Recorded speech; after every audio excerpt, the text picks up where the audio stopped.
딸이 아픈 한 여자의 이야기가 기록되어 있습니다. 그 여자는 스로보닉의 족속이었습니다. 가나안 여자라는 말이죠. 그 여자에게는 딸이 하나 있었습니다. 그 딸은 나이가 아직 어렸다고 성경은 말씀하고 있습니다. 그런데 그 딸이 아팠어요. 그 딸이 아팠다. 아유, 자식 아픈 것처럼 마음 아픈 거 없잖아요. 자식이 아프대요. 어리대요. 그런데 그 딸이 아픈 원인은 더러운 귀신이 들렸기 때문이라고 성경은 말씀하고 있죠. 더럽다라고 하는 단어, 아카다로스라고 하는 단어는 윤리적으로 조금 비도덕적인, 그럴 때 쓰는 단어이기도 하고, 또 헬라 사전을 찾아보면 unclean in thought and life 이렇게 써 있거든요. 생각과 삶이 깨끗하지가 못해요. 뭔지 모르겠으나 아무튼 그런 삶을 살고 있는 어린 딸이 있었다. 딸이 아프다. 그래서 그 여자는 아픈 딸 때문에 견딜 수 없는 고통을 지금 겪고 있는 중입니다. 그런 여자를 예수님이 만나 주셨고, 그리고 그 여자의 아픔이 해결됐다. 그런 내용이 오늘 본문에 기록되어 있습니다. 오늘 말씀을 통해서 여러분도 저도 우리의 가슴속을 아프게 하는 자식 문제, 또 그 외에 여러 가지 우리를 가슴 아프게 하는 것들이 말씀을 통해서 해결될 수 있는 그런 은혜가 있으시기를 주님의 이름으로 축원합니다. 자, 오늘 말씀에 제가 너무 좋아하는 말씀이 먼저 기록되어 있는데 그건 24절 말씀이에요. 24절 말씀부터 오늘 살펴봤죠. 예수께서 일어나사 거기를 떠나 두로 지방으로 가사 한 집에 들어가 아무도 모르게 하시려 하나 숨길 수 없더라. 저 이 말씀 참 좋아합니다.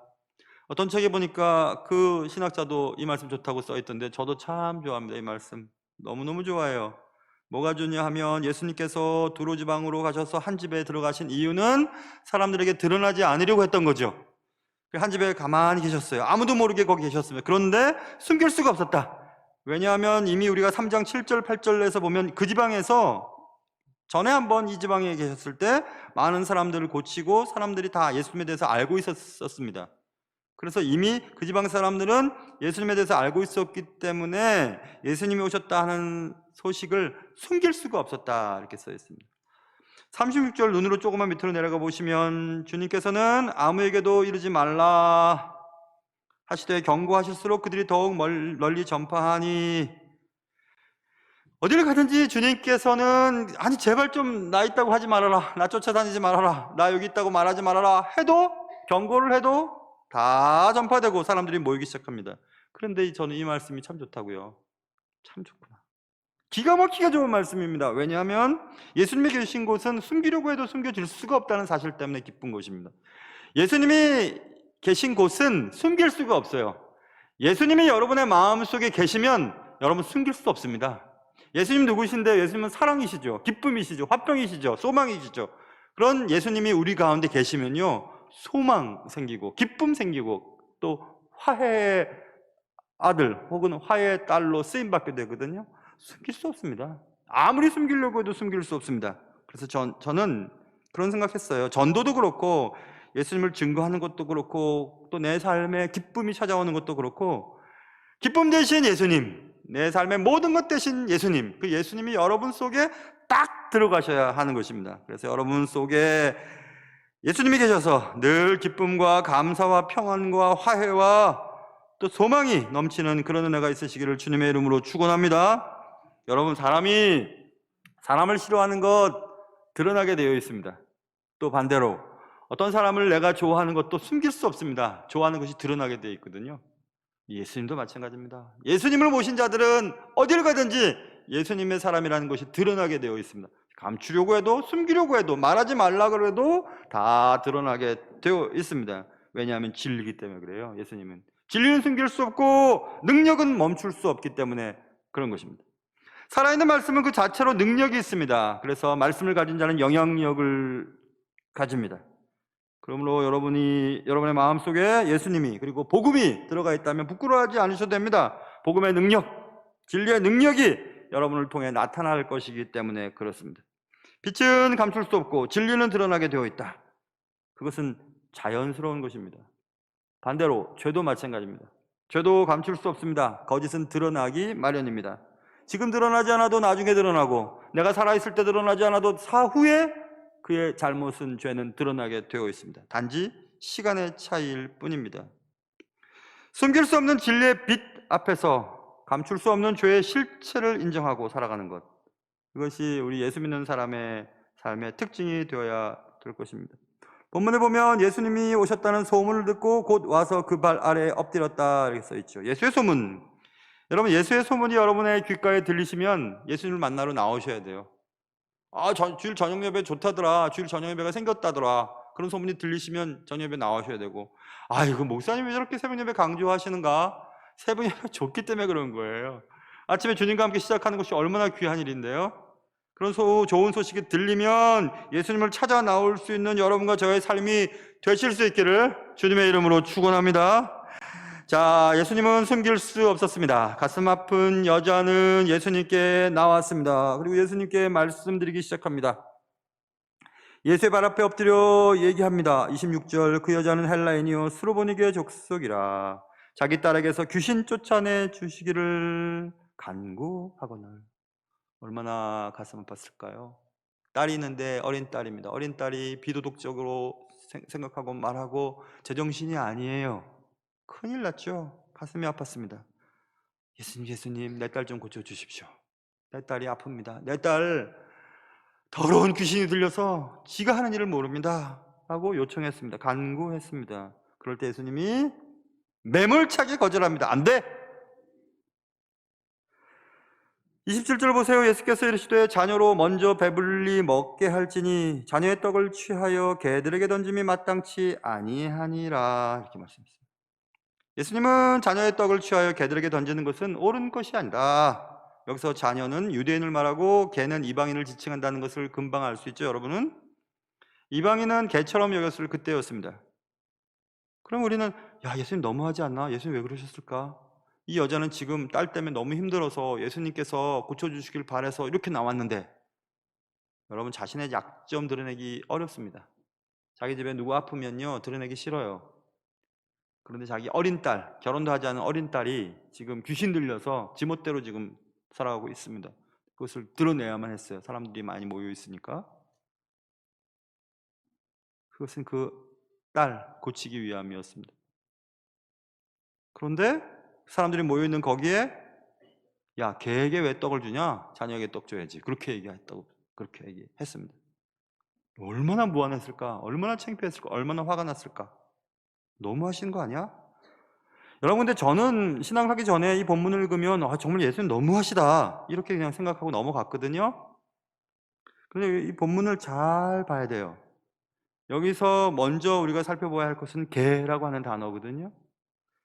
개라고 하는 것은 퀸리온이라고 하는 단어가 있어요. 근데 퀸리온은 리틀 독이에요. 작은 강아지를 말해요. 그때 쓰는 단어가 퀸리온인데, 이 퀸리온은 들개, 일반적인 들개, 막 돌아다니면서 아무하거나 사랑을 나누어서 아기를 낳고 또 아무거나 주워 먹고 개가 토한 것을 또 덜어 먹고 막 이런, 그래서 이방인을 조롱하려고 썼던 개, 그 단어가 쓰이지 않고 작은 개를 썼어요. 그 말은 애완견쯤으로 이해하면 돼요. 애완견쯤, 예쁜 강아지. 그러니까 예수님이 개라고 표현한 그 개는 지저분하고 혈통이 막 섞여 있는 잡종과 같은 조롱의 용어로서 사용되어지는 이방인의 대체 용어가 아니라 애완견쯤으로 이해할 수 있는 표현이라는 사실을 먼저 기억하고, 그 다음 또 우리가 살펴봐야 할 단어는 먼저라는 단어예요. 먼저 배불리 먹게 할지니. 먼저라는 것은 그 다음 순서도 있다는 얘기죠. 먼저 자녀들을 배불리 먹고 그 다음에 남으면 애완견에게 주는 게 당연하지. 자녀가 배불리지도 않았는데 자녀의 것을 뺏어다가 애완견, 네가 아무리 사랑한다고 하지만 애완견에게 주는 그런 사람이 어딨냐? 그거 마땅치 않은 거지. It is not right 라는 단어가 쓰였거든요. 그거 옳지 않다. 그 뭐가 옳은 거냐? 그거 옳지 않지. 그 지금 그 얘기하는 겁니다. 그러면 좀 우리가 이해되기 시작해요. 예수님이 하신 말은 인격적인 모독이나 사람들 앞에서 창피를 주려고 한 것이 아니고, 주님이 여기서 말씀하고 싶은 것은 먼저라는 단어가 강조되죠. 우선순위에 대한 문제예요. 자녀 먼저 배불리게 하고 그 다음에 애완견이든지 네가 아무리 사랑하지만 그 애완견한테 주는 거 아니겠냐? 아니 자녀의 것을 빼앗아다가 애완견 주는 그런 게 어딨어? 그거 틀린 거지 그거. 그러니까 예수님의 말씀의 중심은 우선순위에 대한 문제가 틀림없죠. 틀림없습니다. 그러니까 우선순위가 잘못된 것은 마땅치 않다라는 것을 우리가 알 수 있습니다. 우선순위에 대한 부분은 우리의 삶 속에서 많이 적용시킬 수 있습니다. 돈이 생겼습니다. 이거 어디다 먼저 쓸까? 어디다 먼저 쓸까? 어디다 먼저 쓰는 게 좋을까? 우선순위 결정이죠. 시간 좀 남았습니다. 일이 빨리 끝났어요. 시간이 남았어요. 이 시간을 어디다가 쓸까? 그러므로 여러분의 생각 그리고 어떤 행동의 결정 그런 것들의 우선순위가 어딘가를 생각해 보세요. 저는 목회자니까 저의 우선순위는 무엇보다도 설교입니다. 왜냐하면 말씀을 통해서 성도들을 하나님께로 이끄는 것이니까, 하나님의 말씀을 전달하는 것이니까. 그런데 제가 뭐 이것도 해야 되고 저것도 해야 되고 자선 사업도 해야 되고 사회 뭐 이런 것도 해야 되고 뭐 이것저것 정치도 관여해야 되고 뭐 이런 걸 하다가 내가 중요하게 생각하고 주님이 내게 맡기신 가장 중요한 일을 하지 않는다. 그거는 마땅치 않은 일이에요. It is not right. 옳지 않은 일이라 이것입니다. 엄마는 엄마로서의 역할, 아빠는 아빠로서의 역할, 또 교회 여러 직분자는 직분자로서의 우선순위가 되어야 할 일이 있거든요. 그것을 먼저 하지 않으면 마땅치 않은 거예요. 자녀가 지금 배고픈데 자녀의 것을 빼앗아다가 애완견에게 던지는 꼴입니다. 그건 마땅치 않다는 겁니다. 그 얘기를 지금 주님이 하시는 것입니다.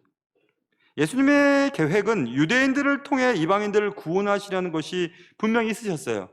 예수님께서 돌아가신 이후에 하늘로 올라가시고 성령님께서 너에게 임하면 사도행전 1장 8절에 너희가 권능을 받고 예루살렘과 유대와 사마리아와 땅끝까지 이르러 내 증인이 되리라 말씀하시면서 복음의 점진적인 확장에 대한 얘기를 할 때 예루살렘과 온 유대와 사마리아와 땅끝까지 이렇게 말씀하시죠.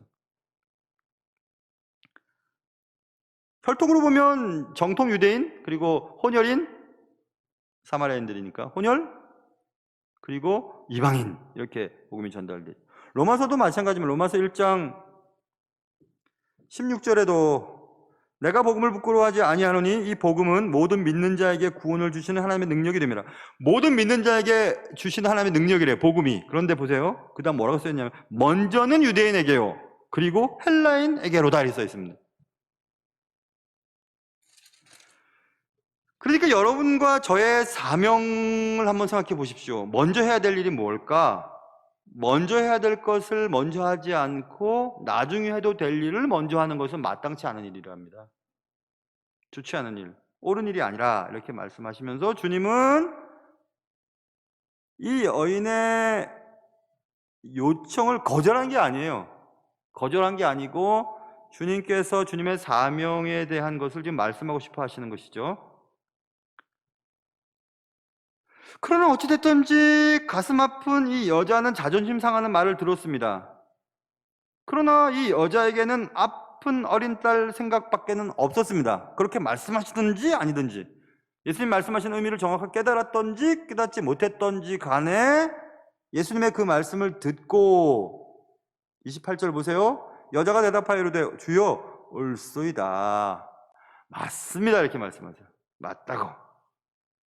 사랑하는 대상을 위해서라면 사랑하는 자는 언제나 자기가 가장 낮은 곳에 던져진다 해도 부끄러워하지 않습니다.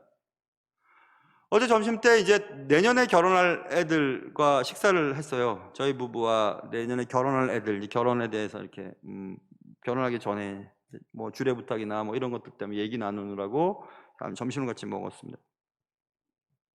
결혼 날짜 언제쯤 잡았니? 그랬더니 뭐 내년에 한다 그래요. 그래서 제가 언제 하려고? 그랬더니 한 전반기는 못하고 후반기 때쯤 하려고. 전반기는 뭐 아직 코로나가 뭐 여차여차해서 그래 그러면 후반기 때 언제 잡았니? 그래서 뭐 잡지를 못했어요. 내가 잡아줄게.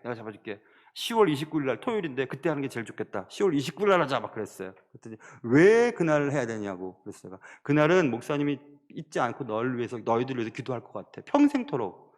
왜요? 그때가 우리 결혼 기념일이거든. 그러니까 나는 너희를 위해서 계속 기도할 테니까 너희는 결혼 기념일 할 때마다 뭐 오페라나 무슨 연극이나 이런 표들 했으면 1+1을 꼭 사라. 그리고 나한테 주고 우리 같이 쭉 가자. 그러면 얼마나 좋겠냐 그랬더니 그렇게 하겠노라고 10월 29일 날로 잡았어요. 여러분 혹시 10월 29일 날 다시 결혼할 분이 계시거나 혹은 자녀들 결혼할 분이 계시면 그날은 하지 마세요. 잡았으니까. 그래서 잡았습니다. 잡아서 이제 가만히 봤더니 여자아이가 남자아이를 그냥 막 하도 그냥 막 그렇게 해요. 여자아이가 나이가 훨씬 적습니다. 그리고 남자아이가 더 전문직 직종을 가졌어요. 나이가 너무 많다는 거죠. 그리고 더 사회적으로 똑똑해요. 둘 다 똑똑하지만 좀 그렇습니다. 그런데 아이고 그냥 뭐가 좋았냐 물었더니 여자애가 하는 말이 목사님 저는 외모 따위는 안 봤대요. 그 말은 무슨 말이에요 지금? 그 말은 그랬더니 제 옆에 있던 여자가 나랑 똑같다고 그렇게 얘기했습니다. 제 집 사람도 그러니 아이고 진짜 이 여자가. 그래서 내가 그랬죠. 남자애한테 그래도 좋니? 그래도 좋대요. 왜 좋니? 사랑하니까 좋대요. 맞다. 나도 지금 이렇게 40년째 이러고 있다. 내가 이렇게 얘기를 했습니다. 그리고 이렇게 까칠까칠한지 그래도 좋대요. 그럴 수밖에 없죠. 왜냐면 사랑하니까. 이 여자 가슴 아픈 이 여자는 사람들이 뭐라 그러든 예수님이 뭐라 그러든 지금 그게 중요한 게 아니에요. 자기가 사랑하는 이 딸을 고치고 싶은 거죠. 그런 마음 있잖아요, 여러분. 자식 이기는 부모가 없다는 말도 이 말이랑 똑같은 말 아닙니까? 어떻게 자식을 이길 수 있어요? 자식 아픈 거, 내가 아픈 거보다 훨씬 더 아픈데. 저도 딸을 키워보지 않아서 잘 몰랐는데 우리 교회 청년 여자애가 하나 유학 갔어요. 그 이제 문자 자주 보냅니다. 저도 이제 답신하죠. 또 얼마 전에 제가 몸이 좀 아파서 일어나서 이제 핸드폰 카톡을 딱 열었더니 문자가 와 있더라고요. 빨리 답신을 못해서 미안해서 목사님 좀 아파서 내가 핸드폰 꺼놨고 그래서 지금 봤어. 그랬더니 답신이 왔어요. 그 녀석한테 아프지 마요. 점점점. 그리고 그 다음 줄 사랑하면 슬플 일이 많아요. 점점점. 여러분 감동 안 되세요? 난 너무 감동됐어요. 여러분 그까지 갖고 이게 설교 시간에 얘기하시나 그런 것 같지만 저는 감동. 그 아이가 목사님 아프면 슬프다는 거죠. 내가 아프지 말았으면 좋겠다는 거예요. 왜냐하면 내가 목사님 사랑하니까 목사님 아프면 나도 아프니까 목사님 안 아팠으면 좋겠다. 그 말이죠. 아이고 역시 내 딸이 좋은 것 같아. 딸이 여자애가 좋아. 이거 내가 2부 때 그 얘기를 했더니 2부 예배 끝나고 나서 저희 집사람이 내가 다시 생각해 보겠다고 내가 당신한테 너무 못한 것 같다고 아까 제 방에서 얘기를 해서 정말 잘 됐다고 내가 은혜 받았다고 얘기했죠. 근데 여러분 사랑하는 대상이 아프면 내 마음이 더 아픈 거랑 똑같아요. 지금 이 여자는 딸 아픈 것보다 자기가 더 마음이 아팠습니다. 그래서 딸만 고칠 수 있다면 무슨 취급을 당해도 괜찮은 겁니다. 그러니까 얘기하는 거예요. 예수님께서 개에게 어떻게 자기 자녀 먹을 걸 던져주겠냐? 맞습니다. 예수님 맞습니다. 저 개예요. 개인데 그래도 부스러기는 먹지 않습니까? 자녀의 상에서 떨어지는 부스러기는 먹을 수 있지 않습니까? 그 부스러기 은혜라도 주시면 좋겠습니다. 이렇게 얘기를 한 것입니다. 주위에 있었던 사람들은 제자들을 포함해서 다 예수님의 그 얘기 어떻게 개들에게 죽겠냐라는 말을 하셨을 때 아마 많은 사람들이 당황했을 것입니다. 예수님의 매몰찬 말 때문에 여자가 화를 내고 돌아갈 줄 알았습니다. 자존심이 상하여 돌아갈 줄 알았습니다. 그러나 그들의 예상은 완전히 빗나갔습니다. 여자는 예수님께 맞습니다 예수님. 그러나 상 아래 개들도 아이들이 먹던 부스러기는 먹지 않습니까? 라고 말했습니다. 예수님은 그 말씀을 들으시고 그 말을 들으시고 너무 기쁘셨습니다. 오늘 본문이 마태복음 15장 21절부터 28절까지에도 기록되어 있는데 마태복음은 좀 더 상세하게 이 부분을 그려놓고 말씀하고 있습니다. 예수님은 여자의 말을 듣고 기쁘셔서 마태복음 15장 28절에 너의 믿음이 크다. 네 소원대로 되리라 이렇게 말씀하셨습니다. 예수님 너무 기쁘셨어요. 너무 기쁘셨습니다. 그 여자가 갖고 있던 믿음을 보시고 기쁘셨습니다. 저는 생각했습니다. 예수님이 여자에게 있었던 믿음을 뭘 갖고 보셨을까? 뭘 보고 믿음이 크다고 말씀하셨을까? 자, 한번 예수님 입장으로 한번 들어가 보세요. 그리고 그 상황으로 한번 들어가 보세요. 예수님께서 그 여자의 그 말을 듣고 믿음이 크다고 말씀하시고 내 소원대로 될 거라고 말씀하셨던 보셨던 근거인 그 여인 속에 있는 믿음은 무엇이었던 것일까? 어떻게 예수님은 그 여인 속에 믿음이 있었다고 보셨던 것일까? 그것이죠. 첫째, 여자는 자신의 상태를 정확하게 알고 있었습니다. 맞아요. 예수님 말씀이 맞습니다. 저는 개입니다. 맞아요. 개라고 하는 것은 그래, 자녀들의 떡을 먹을 자격이 없는 존재입니다. 그 말이죠. 맞아요. 나는 자격 없습니다. 난 죄인입니다. 그래서 예수님 앞에 나올 처지도 요청을 할 자격도 없는 줄 압니다. 맞습니다. 그러나 자격으로는 받을 수 없지만 은혜로 받을 수는 있지 않겠습니까? 라고 얘기한 거죠. 그게 예수님을 기쁘게 한 겁니다. 자, 여러분, 주님 앞에 나갈 때 우리가 의인이고 마땅히 우리가 받아야 될 축복이라고 생각하는 자에게는 은혜는 없어요. 나는 죄인이고 구원받을 수 없는 존재고 하나님이 나 같은 것 어떻게 목사로 세우셨지라고 하는 생각을 갖는 자는 겸손해지죠. 나 같은 것을 어떻게 지금까지 이렇게 사용하셨을까? 나 같은 걸 예수 믿게 하셨을까? 이런 생각을 가지면 그때부터 은혜가 시작되는 거거든요. 근데 이 여자는 그런 겁니다. 그런 거. 나보고 개라니? 나 개 아닙니다. 예수님 너무합니다. 내가 자녀 고쳐달라는데 그게 그렇게 기분 나쁘세요? 그렇게 할 수도 있었지만 맞습니다. 맞아요. 저 개입니다. 맞아요. 난 자격 없죠. 저 유대인들도 아니고요. 맞아요. 자녀들이 먼저 배불리 먹은 뒤에야 애완견이든 뭐든지 개에게 주는 거 당연한데 맞아요. 저 개입니다. 그러나 자녀들이 먹을 때 떨어진 거라도 먹게 해주세요. 이게 얼마나 멋진 일인지 몰라요. 교회도 말입니다. 시끄러운 사람들 누군지 아세요? 시끄러운 사람들은 자기가 딱 거기에 맞는다고 생각하는 사람들이에요. 어저께 며칠 전에 어떤 다큐멘터리를 보다가 이렇게 인터뷰를 하는데 인터뷰 뒤에 어떤 액자를 보았어요. 액자를 보았는데 여기 액자 이렇게 써 있습니다. 하나님께서 주신 뭐냐면 겸손하라, be humble 그렇게 써 있고 그 위에는 하나님이 주신 은사는 하나님이 주신 것이다 써 있고 그 밑에는 감사하라, 명성은 사람들로부터 온 것이다 이렇게 써 있던 걸 제가 봤어요. 어떤 유명한 그 코치의 명언이었던 걸로 제가 봤어요. 근데 참 내가 마음속에 담아두었습니다. 그렇지. 은사는 하나님으로부터 온 것이니 겸손해야지. 명성은 사람들로부터 온 것이니 감사해야지. 그런 말을 제가 마음속에 담기로 했습니다. 여러분, 하나님 앞에 나올 자격이 여러분이나 저는 없으세요. 여러분 이렇게 서 있을 자격이 없어요. 없는 것을 아는 것이 믿음이에요. 자격이 없지만 하나님이 나를 구원해 주셨고 여기에 이르도록 하셨구나라는 것을 믿는 것이 믿음의 시작인데 그랬다는 겁니다. 이 여자가. 그리고 또 한 가지는 자, 그래 믿음이 크다. 네 소원대로 되리라 라고 말씀하시고 예수님이 하신 말씀은 그래 가자. 어디냐 아니야 가보자. 네 딸이 한테 가보자 이렇게 말 안 하셨어요. 보세요. 29절 예수께서 이르시되 이 말을 하였으니 돌아가라. 귀신이 내 딸에게서 나갔느니라 하셨다. 이렇게 써 있죠. 가라. 네 딸에게 귀신이 나갔어. 그 말을 믿어야 될지 말아야 될지 한번 생각해 보세요. 지금 이 여자가 예수님께 굳이 찾아온 이유는 예수님 모시고 자기 딸에게 가고 싶었던 것이 틀림이 없죠. 아니 가셔서 좀 다른 사람들 고쳐줬던 것처럼 뭐 머리에 손을 얹거나 뭘 어떻게 하시거나 해서 좀 고쳐주십시오. 귀신을 내어쫓아 주십시오라는 것 때문에 예수님께 나왔죠. 이 여자가. 근데 예수님은 가라는 겁니다. 그럼 증표라도 뭘 주세요. 확실히 내 딸이 나왔다는 증표라도 주십시오. 보면서 어떤 거에 좀 가다가 중간에 뭐 하인이 만나서 당신은 뭐 아들이 고침을 받았으면 이런 증표라도 주십시오. 그것도 아니에요. 그냥 가라는 겁니다. 그런데 30절 보세요. 여자가 집에 돌아가 본즉 갑니다. 그게 믿음입니다. 그게 여러분. 믿음의 정의가 히브리서 11장에 나오죠. 믿음은 바라는 것들의 실상이요 보지 못하는 것들의 증거라 말하고 있죠. 바랐는데 그게 실체로화되어 있습니다. 바랬던 것이.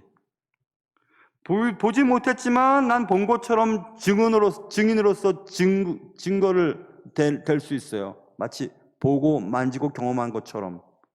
어떻게 그럴 수 있지? 믿음으로 그렇게 할 수 있다. 그게 믿음이라는 거예요. 예수님은 여인 속에 있는 하나님의 말씀을 따라 그대로 순종하는 그 믿음을 보셨어요. 보셨습니다. 자신의 존재가 자격으로는 불가능하지만 은혜로는 하나님의 은총을, 축복을 받을 수 있다는 것도 알았습니다.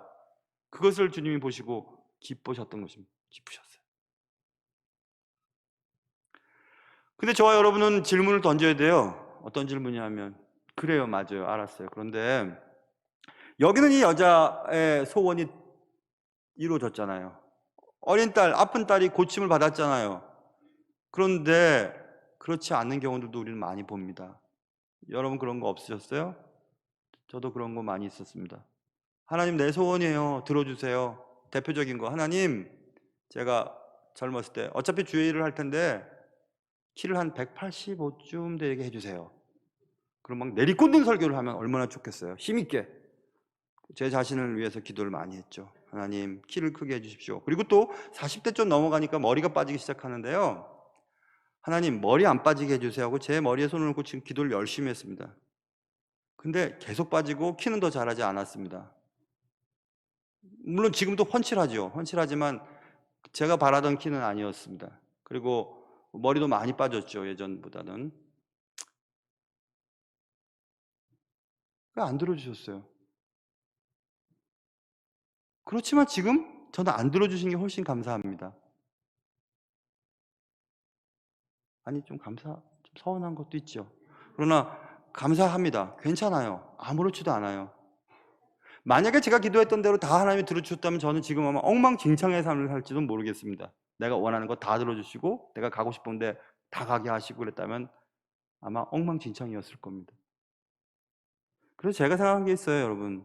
우리의 소원대로 다 되는 것이 하나님의 복받은 사람은 아니라는 생각이 들었습니다.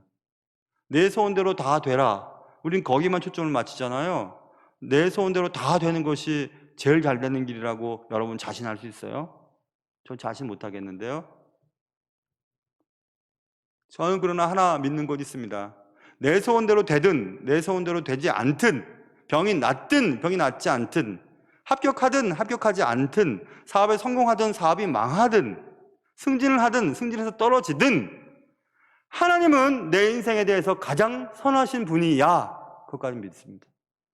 하나님, 내 인생을 가장 최선의 결과를 위해서 지금도 열심히 최선을 다해서 날 위해 일하고 계시는 분이셔 라는 사실을 저는 믿어요. 그래서 저는 열심히 기도하고 최선을 다해서 하나님 앞에 내 마음을 아뢰지만 돼도 감사, 안 돼도 감사해요. 진짜 그래요. 정말 진짜 그래요. 그래서 지금 저는 열심히 기도하고 하나님의 뜻을 알려고 애쓰고 내 뜻을 하나님께 아뢰지만은 결국 하나님이 가장 선한 길로 나를 이끌고 계시다는 사실쯤은 압니다. 그래서 기도를 하고 내 뜻대로 되어지지 않아도 감사할 수 있게 되었어요. 그건 정말입니다. 왜냐하면 하나님은 선하시기 때문에 그렇습니다. 하나님 선하십니다. 우리가 생각했던 것보다 훨씬 더 우리의 삶을 좋은 길로 인도해 주시는 분이십니다. 하나님은 여전히 선하신 분. 하나님은 여전히 나에게 가장 좋은 것을 주시는 분. 그런 믿음을 가진 자는 오늘 이렇게 말할 수 있을 것 같습니다. 하나님, 은혜 주십시오. 개라도 좋습니다. 이런 믿음 말입니다. 기도하겠습니다. 사랑하는 주님, 내 소원대로 되어도 되지 않아도, 하나님, 그래, 맞습니다. 난 자격 없지만 그러나 은혜 주시면 가능합니다. 은혜 주세요. 사람들이 나를 개처럼 여겨도, 아니 개여도 상관없습니다. 개여도 주인의 상에서 떨어지는 부스러기라도 먹으면 난 살 수 있습니다. 주님, 은혜 주십시오. 은혜 주십시오. 은혜 주십시오 라고 고백하는 우리들 되게 도와주시옵소서. 귀하신 예수님의 이름으로 기도합니다.